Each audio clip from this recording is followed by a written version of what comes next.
नमस्कार, मैं हूं सुरेश चौहान के और चलते चलते मैं आपका स्वागत कर रहा हूं। आप देख रहे हैं मेरे पीछे ये वो विजय चौक है जहां पर हिंदुस्तान की आज़ादी का जश्न हुआ था। राष्ट्रपति भवन है, पीछे पार्लियामेंट है। यही वो जगह है जहां पर 4 साल पहले निर्भया विषय पर पूरा हिंदुस्तान दहल गया था।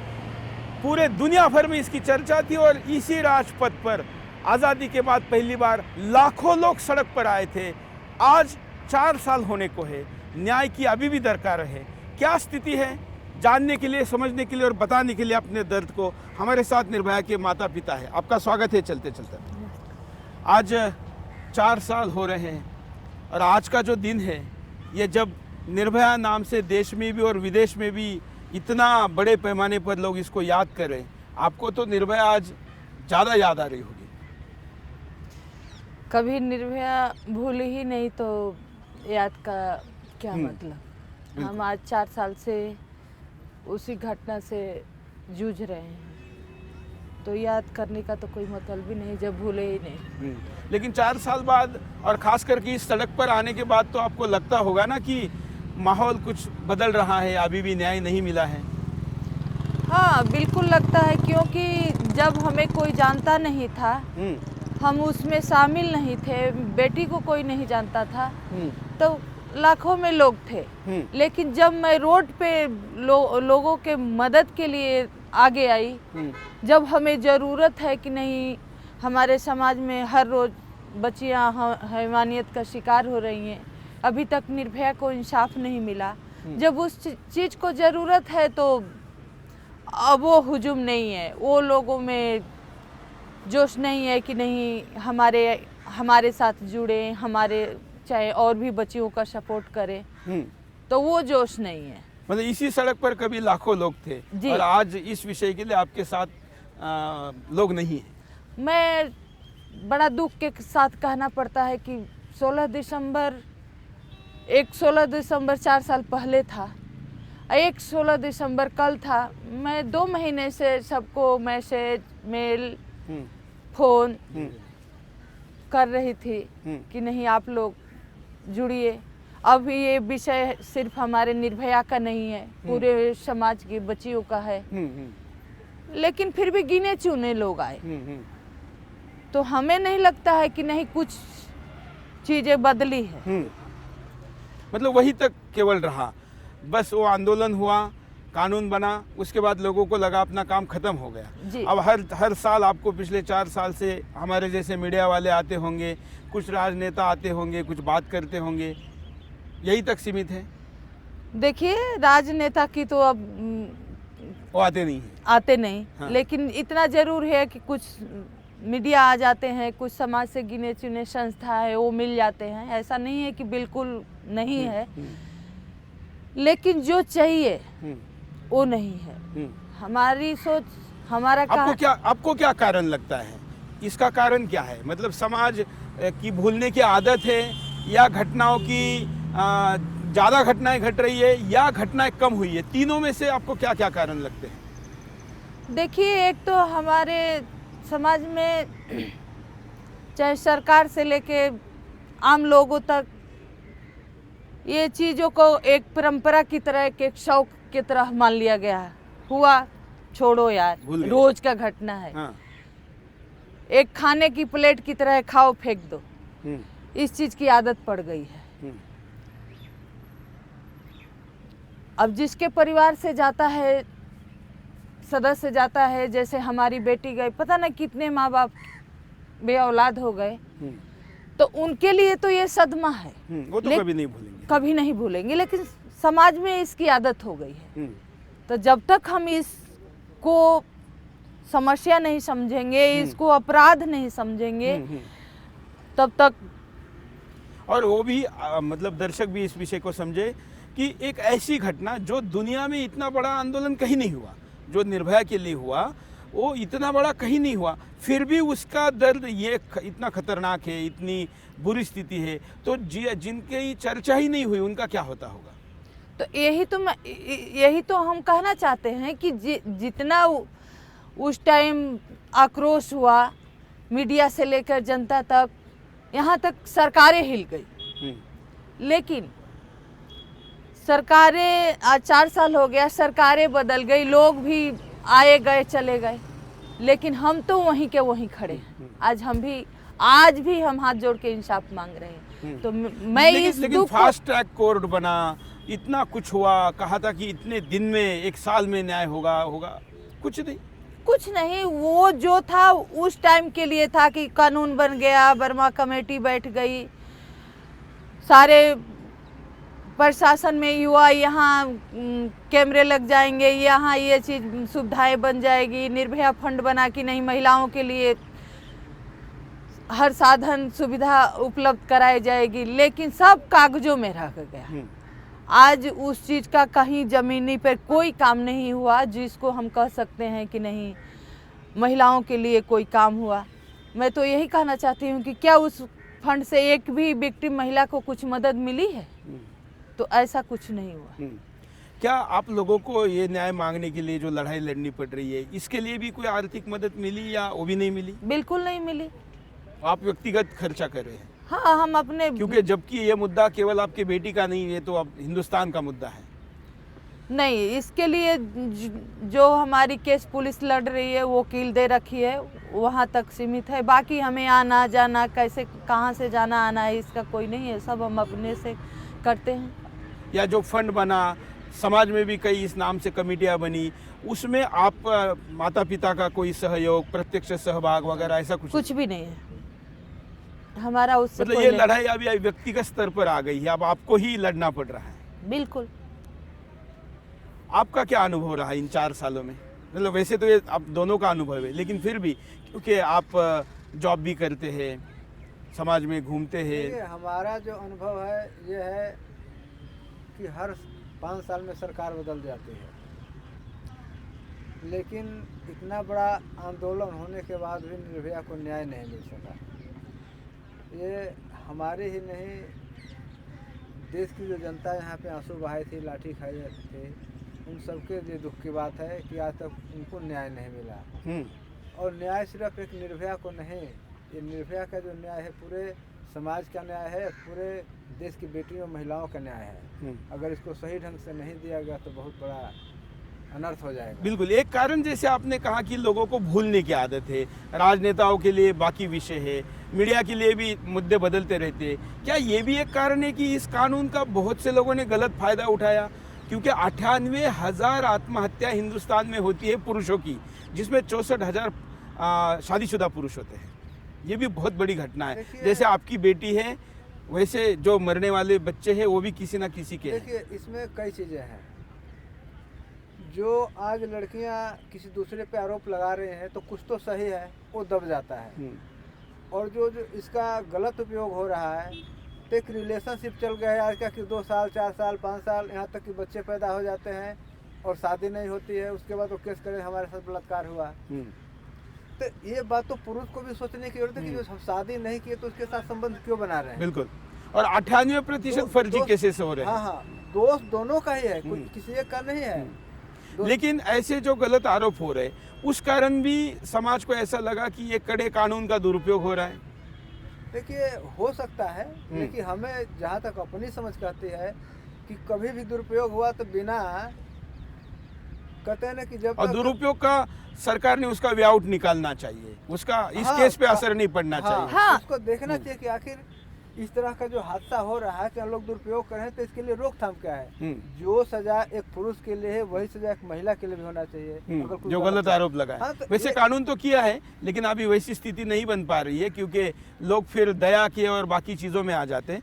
खैर, इसमें जैसे आप कह रहे हैं, सुनिए, दया की जहाँ तक बात आती है तो दया सिर्फ मुजरिमों के लिए लोग मांगते हैं, किसी विक्टिम्स के लिए नहीं कि इनको कैसे न्याय दिलाया जाए। उनके लिए दया की भीख कोई नहीं मांगता है, सिर्फ उनको बचाने के लिए भीख मांगी जाती है। बिल्कुल, याचना होती है। हाँ। बिल्कुल। तो अब हम अगर न्यायपालिका की बात करें या सरकारी महकमे की बात करें, जिसमें पुलिस भी है, जिसमें न्यायपालिका है, इनका अप्रोच आपको कैसा दिखा?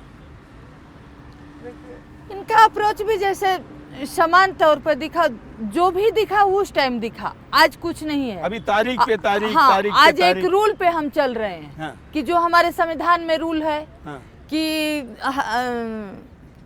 लोअर कोर्ट में केस चली, हाँ। हाई कोर्ट में चली, हाँ। अब सुप्रीम कोर्ट में चलेगी, हाँ, फिर और भी पता नहीं कहीं फिर जाएगी, राष्ट्रपति तक जाएगी। तो ये हाँ, अब हम रूल तक चल रहे हम्म, हैं। अब ये नहीं है कि नहीं मेरे साथ किसी की संपत्ति है, चाहे किसी का सपोर्ट है, ऐसा कुछ भी नहीं है। आज का डेट में लोग हमसे जुड़े भी हैं तो फेसबुक और मीडिया से।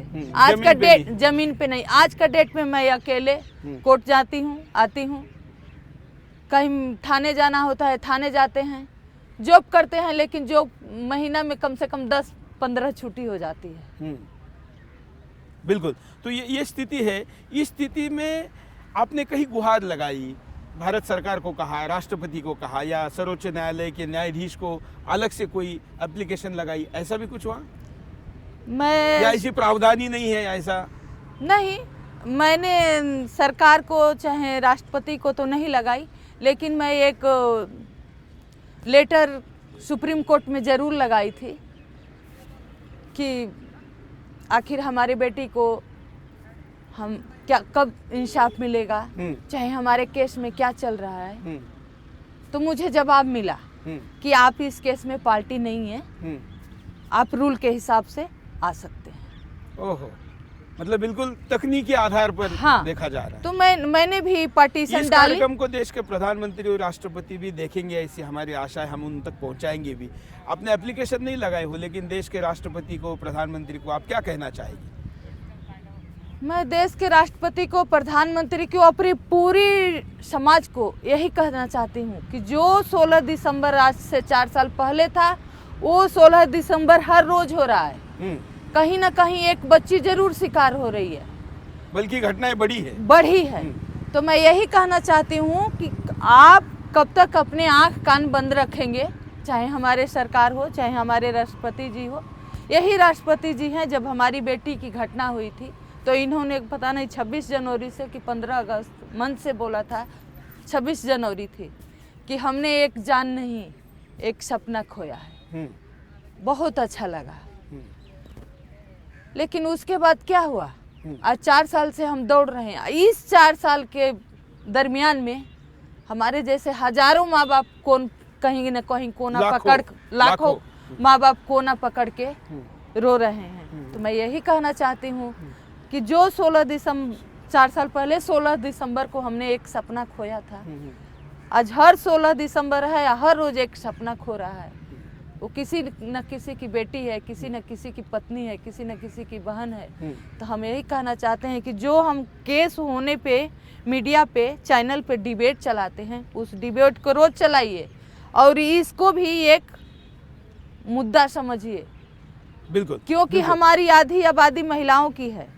बिल्कुल, मीडिया का भी ऐसा है ना कि जब जो मुद्दा ज़्यादा डिमांड में है, जब जो मुद्दा ज़्यादा टीआरपी मांगता है, लोग उसको दिखाते हैं।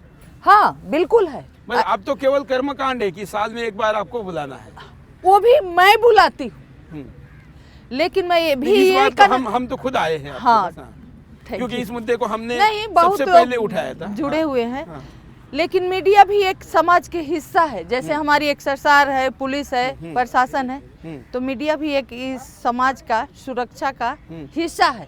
क्योंकि हर छोटी बड़ी खबर आपके द्वारा संचालित होती है। तो इसी तरह मैं यही कहना चाहती हूँ कि जो भी छोटी बड़ी घटना हो रही है बच्चियों के साथ, चाहे आपको कोई कहे ना कहे, अगर आपको पता लगता है, आप उस पे नजर रखिए और उस चीज को ऊपर लाइए। जब तक हम इस चीज को ऊपर नहीं करेंगे, हम अच्छी अच्छी चीजें तो दिखा देते हैं कि नहीं हमारी इस बेटी ने ये बहादुरी का काम किया, वो किया, लेकिन वो भी जरूरी है, लेकिन ये न्याय की बात भी होनी हाँ, चाहिए। लेकिन वो भी तो जरूरी है कि हम कहते हैं कि बेटी बचाइए, बेटी पढ़ाइए। तो जब हम बेटी को जमीन से नहीं बचाएंगे तो हम ऊपर जाके पढ़ाएंगे कहाँ? बिल्कुल, उसकी सुरक्षितता भी उतनी जरूरी है।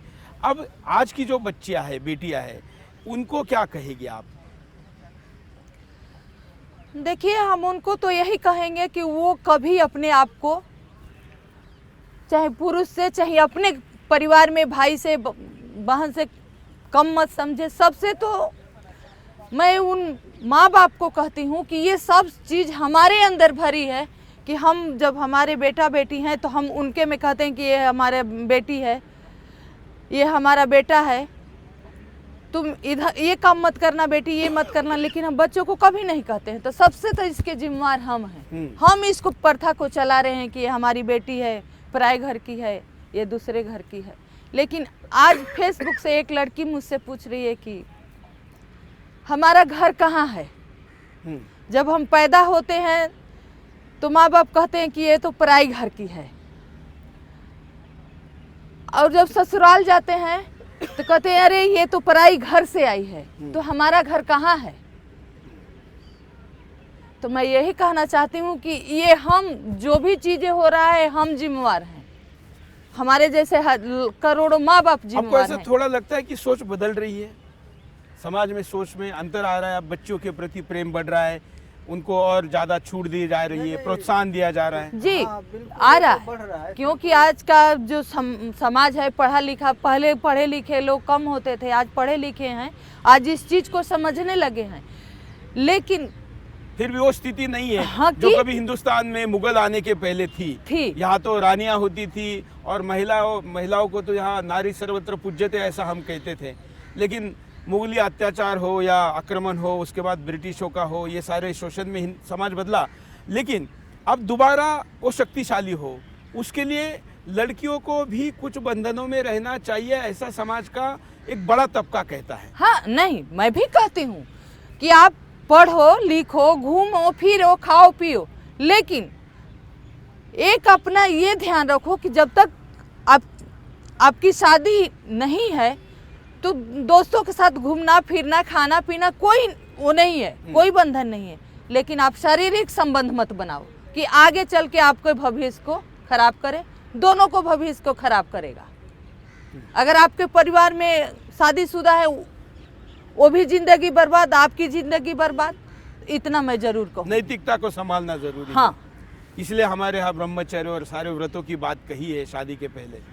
और पुरुष खास करके जो युवा बच्चे हैं, युवक है, मेल है, पुरुष है, उनको क्या कहेंगे? उनको भी हमारा यही कहना है कि आप कुछ भी करिए, घूमिए फिरिए खाइए, लेकिन अगर आपके एक दोस्त है तो उसके दोस्त की तरह ही उसको ट्रीट कीजिए, दोस्त की तरह उसको मान सम्मान दीजिए। एक बार आप भी जरूर सोचिए कि ये किसी की बेटी है, किसी की बहन और है, आपको भी बेटी होने वाली है, आपको भी आगे बहन होगी।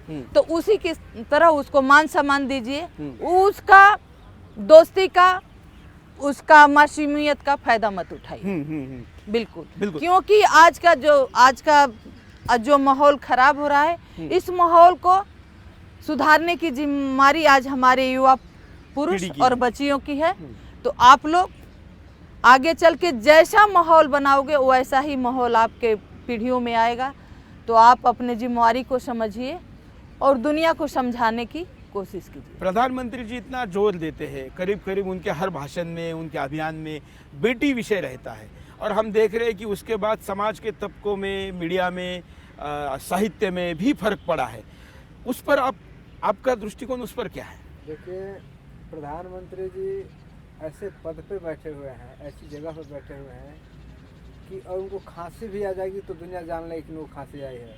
तो उन्होंने बेटी बचाओ बेटी पढ़ाओ का जो शुरू किया अभियान, ये बहुत ही बढ़िया है, इसमें कोई कहने वाली बात नहीं है। लेकिन उस चीज़ को युवा वर्ग कितना ले रहा है, माँ बाप कितने तौर पे ले रहे हैं, ये देखने वाली बात है। तो हम तो ये कहते हैं कि हमारे से कई लोग प्रश्न कर देते हैं कि पहले बेटी बचाऊं या बेटी पढ़ाऊं।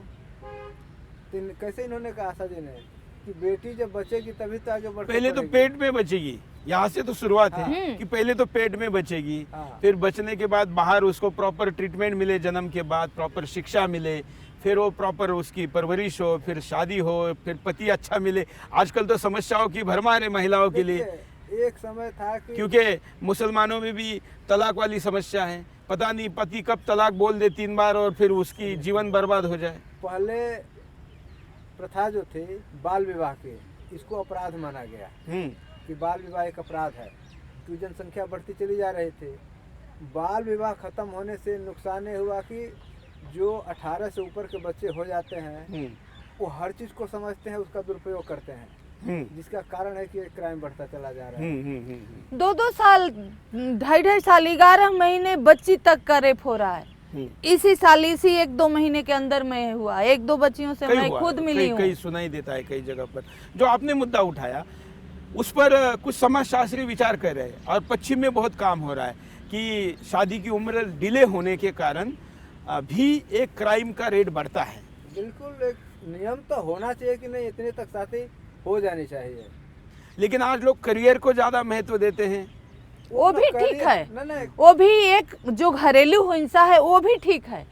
पहले होता बाल विवाह में ये होता था कि बच्चा भी लड़का भी खेल रहा है, लड़की को भी वो तो गलत था। वो तो बिल्कुल गलत था। जो करियर वाला बात वो भी ठीक है कि जब शादी हो तो वो अपने आप पे परफेक्ट हो कि नहीं हम कहीं भी अपना परिवार पोषण कर सकते हैं, ये ठीक मतलब है। उसका प्रॉपर समन्वय होना चाहिए। हाँ, लेकिन क्राइम का एक कारण ये भी है, ऐसा आप मानते हैं? बिल्कुल है। जैसे मान लीजिए कि 10 साल के बच्चे का शादी हो जाते तो गलत है, बिल्कुल गलत है। 15 भी हो जाए तो भी हम मानते हैं कि गलत है। नहीं, कम से कम 18 के बाद या 20 के अंदर में शादी हो जानी चाहिए, तब तो आदमी रुक जाए, नहीं तो कहीं ना कहीं गलत। नहीं तो उसके संयम और सगड़ी सब सारी परीक्षा होती है और वो गलत रास्ते पे चला जाता है।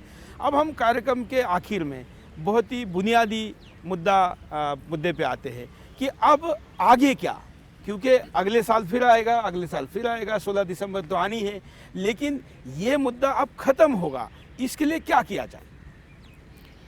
देखिए, इस मुद्दे को खत्म करने के लिए तो पूरा समाज ही संघर्ष कर रहा है। हर एक के दिमाग में कि ऐसे करेंगे तो ऐसा हो जाएगा, लेकिन हमारा मानना है कि जब तक न्यायिक व्यवस्था सुदृढ़ नहीं होगी, इसको एक समय सीमा के अंदर न्याय नहीं मिलेगा, तब तक हम किसी पे रोक नहीं लगा सकते, क्योंकि क्राइम बढ़ता ही चला जा रहा है, बढ़ता ही चला जाएगा। इसको रोकने के लिए सबसे बहुत जरूरी है न्याय व्यवस्था। मतलब ये फास्ट ट्रैक कोर्ट भी वो असल में फास्ट ट्रैक नहीं है। नहीं, फास्ट ट्रैक कोर्ट बना दी गई है, लेकिन एक इसका दूसरा हिस्सा है। आज केस हो गई, केस का डीएनए लिया गया, सैंपल लिया गया, एक मालखाना है उसमें डाल दिया गया, 4-6 महीने उसमें रह गया, फिर लैब में गया, साल भर वहाँ रह गया। तो जब तक आपका रिपोर्ट नहीं जाएगा तब तक आपकी चार्जशीट नहीं लगेगी, आपकी केस। एक ही चीज़ नहीं है। जब इसमें मैं घुसी हूँ, लड़ रही हूँ, तो मुझे पता है, पिछले साल मुझे पता लगा कि 3000 केस सैंपल रेप बलात्कार के हैं। तो लैब में इतनी टेस्ट की कैपेसिटी नहीं है। हाँ, उसका इंतजाम नहीं है। 600 सैंपल खराब हो गए हैं। मुझे सदमा लगा कि कम से कम 1600 जो खराब हो गए वो तो मुजरिम छूट गए, वो तो किसी न किसी बहाने में मतलब कागजों पर नहीं, जमीन पर व्यवस्था को उतारना पड़ेगा। अच्छा, एक प्रश्न मुझे सोशल मीडिया में बहुत लोगों ने पूछा, जो आपको पूछने के लिए लोगों ने कहा है, क्या इसमें एक अपराधी एक विशिष्ट धर्म का होने के कारण इसमें कोई असर पड़ा है केस में? मुझे नहीं लगता। देखिए, मुझे ये लगता है विशिष्ट धर्म हो चाहे मत हो, एक अपराधी तो अपराधी है। हाँ, लेकिन सरकार की शक्ति उतनी नहीं रही जितनी होनी चाहिए। शक्ति की कम नहीं है, लेकिन सरकार ने चाहा नहीं। अगर सरकार चाह गई होती कि नहीं इसको अंदर रखना है तो रख लिया होता। तो वोट का पॉलिटिक्स उसमें आड़े आया, हो सकता है, ये कोई बड़ी बात नहीं। ऐसा लोगों का आरोप है। हो सकता है, लेकिन मेरा मानना ये नहीं है कि किस धर्म का। मेरा मानना है कि अगर उसने क्राइम किया है, बिल्कुल, तो वो चाहे उसका उम्र भी नहीं देखना चाहिए, धर्म नहीं देखनी चाहिए, भाषा प्रांत कुछ नहीं देखनी चाहिए, सजा मिलनी चाहिए। लेकिन एक बड़ी चर्चा सोशल मीडिया में इसको लेकर रही। हो सकता है, कोई बड़ी बात नहीं, लेकिन हम इसको हम कुछ जब जानते नहीं तो क्या करें। हमें इसके बारे में नहीं पता। हमें तो यही दिखाया गया कि ये छोटा है, हमारे रूल में है कि ये कुछ भी करेगा, इसको 3 साल की सजा मिलेगी। सरकार अगर चाहती तो समय रहते अध्यादेश जारी करके, जो कि बहुत लेट हुआ। लेट नहीं था, हुआ ही सरकार नहीं। की इच्छा नहीं थी, सरकार इच्छा विहीन थी, इसलिए उसने ऐसा किया नहीं। और आज भी चाहे तो सरकार कर सकती है। क्यों और कैसे? कि जिस समय बाल सुधार गृह में वो था, उस समय भी किसी आतंकवादी से मिला हुआ था, उसी कमरे में रहता था। सबको पता है, सरकार को पता है, पुलिस को पता है, हमको पता है, तो आप सबको ही पता है। हाँ, हमारे सुपर मरियम स्वामी जो है इसी पे केस लगाया था कि वो एक संस्था से जुड़ा है जो IS की या किसकी लगती है। फिर भी उनका भी खारिज हो गया, हमने कोर्ट में डाला, हमारा खारिज हो गया। तो वो ये देखा गया कि ये 18 साल के कम है, इसकी सजा इतनी बनती है, लेकिन ये नहीं देखा कि इसने किया क्या है। बिल्कुल, क्राइम को देखना चाहिए। हाँ, उसका छोड़ने का मतलब क्या हुआ, हमारे समाज में एक संदेश गया। सुनिए, हमारे देश में इतनी कमजोरियां हैं, चाहे न्याय व्यवस्था में कहिए, सरकार में कहिए, किसी नाबालिग का पैरामीटर नहीं है कि ये नाबालिग है भी या नहीं। बिल्कुल। बलात्कार दिमाग से होता है, क्राइम दिमाग से होता है, तो जिसका दिमाग इतना डेवलप है वो बच्चा कहाँ से है? बिल्कुल, उसकी उम्र मुद्दा नहीं होनी चाहिए। ये बिल्कुल। सरकार की कमी नहीं, उसकी इच्छा शक्ति की कमी बिल्कुल है। बिल्कुल, इसकी और इच्छा। आज भी जो लोग बच रहे हैं यही कारण है। बिल्कुल।